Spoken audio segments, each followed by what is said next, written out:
Un froid qui mobilise aussi déjà toutes les associations d'aide aux sans-abri. Elles ont repris leur maraude. À Limoges, par exemple, Axel Béraud, Sylvain Thévenard. Allez Michel, à nous alors.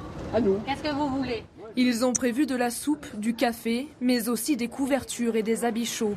Il fait 8 degrés cette nuit-là à Limoges. Alors ces bénévoles de la Croix-Rouge sont venus apporter à Michel de quoi se réchauffer et surtout un peu de chaleur humaine. Ça fait du réconfort déjà. Ça amène du réconfort. On voit qu'on n'est pas oublié quand même. Comme Michel, beaucoup dorment dans la rue et lorsqu'ils demandent un hébergement d'urgence. Oui, bonsoir, c'est la Croix-Rouge, la Maraude. Est-ce que vous auriez une place? Non, il n'y a pas de place, il n'y a rien du tout. Rien. Moi, ça fait la 2e année que je fais les maraudes d'hiver.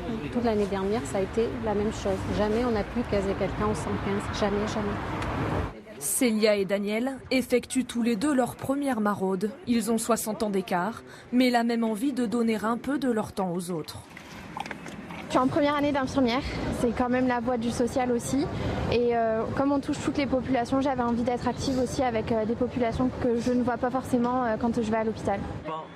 Des populations avec lesquelles les bénévoles essaient de recréer du lien social.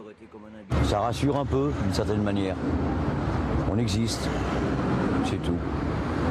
La Croix-Rouge de Limoges assure 2 maraudes par semaine. Les autres jours, d'autres associations prennent le relais pour adoucir un peu le quotidien des plus démunis. Voilà, plus de place pour les sans-abri, mais en même temps, les centres pour migrants continuent à ouvrir partout en France. Ouverture aujourd'hui d'un centre humanitaire. On en voit quelques images pour héberger 400 hommes porte de la Chapelle à Paris. La mairie prévoit de 50 à 80 arrivées par jour.